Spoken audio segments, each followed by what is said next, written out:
दोस्तों, आज मैं कोई उपाय नहीं लेकर आया, लेकिन आपको आज बताने जा रहा हूँ श्री कृष्ण जी के बारे में।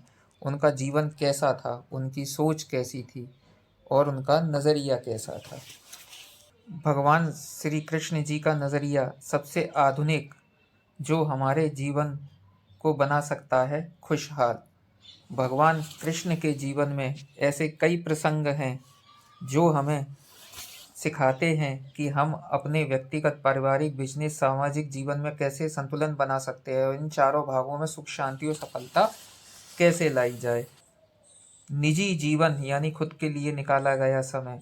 जब व्यक्ति दुनिया से अलग खुद के साथ होता है, मानसिक शांति के लिए यह आवश्यक है। मानसिक शांति के लिए एकांत और एकांत को सफल बनाने के लिए कोई साधन आवश्यक है। कृष्ण के पास 3 साधन थे: संगीत, प्रकृति और ध्यान।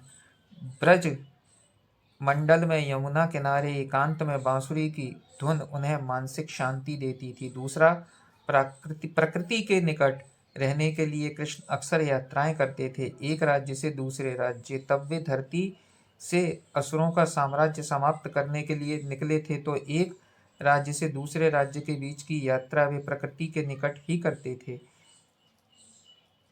तीसरा, यह ध्यान। कम ही लोग जानते हैं कि कृष्ण नियमित ध्यान भी करते थे। निजी जीवन को लेकर कृष्ण सचेत थे। वे अपने लिए एकांत खोज लेते थे।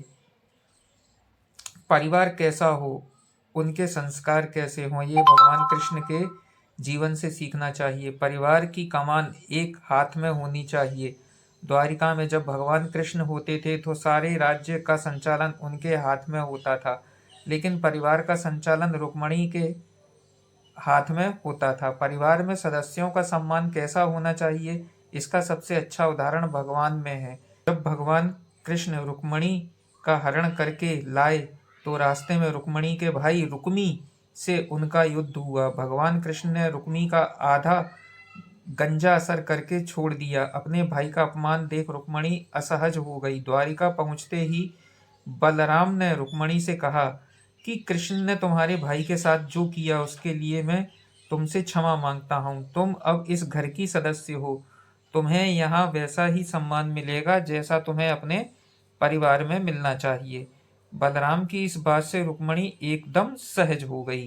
परिवार में हर सदस्य का सम्मान वैसा ही हो जिसका जितना वो अधिकारी है। ये कृष्ण के जीवन से सीखा जा सकता है। बिजनेस में आपको हमेशा दूरदर्शी होना पड़ेगा। किसी भी छोटी बात को अनदेखा नहीं करना चाहिए। कोई मामूली सी जानकारी भी किस दिन आपके लिए गेम चेंजर की भूमिका में आ जाए, ये कोई नहीं जानता। इसका उदाहरण भी कृष्ण के जीवन में है। उज्जैन की राजकुमारी मित्रवृंदा भगवान कृष्ण की 8 रानियों में से एक थी। मित्रवृंदा के भाई बिंद और अनुबिंद की सेना में एक मतवाला हाथी देखा जिसका नाम था अश्वत्थामा। कृष्ण ने उसे याद रख लिया।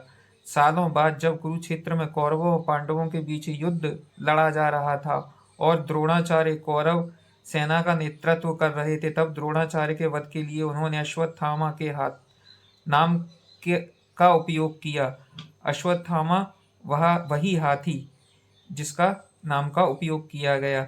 बिंद अनुबिंद दुर्योधन की ओर से लड़ रहे थे, तब उन्होंने युद्ध में द्रोणाचार्य का ध्यान भटकाने के लिए भीम से अश्वत्थामा नाम के हाथी को मार कर घोषणा करने की कहा कि मैंने अश्वत्थामा को मार दिया।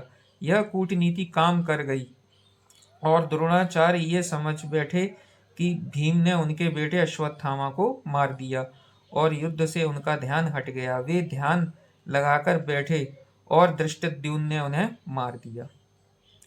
सामाजिक मामलों में कृष्ण का नजरिया बहुत आधुनिक रहा है। हर व्यक्ति को उनके इस नजरिए से सीख लेनी चाहिए।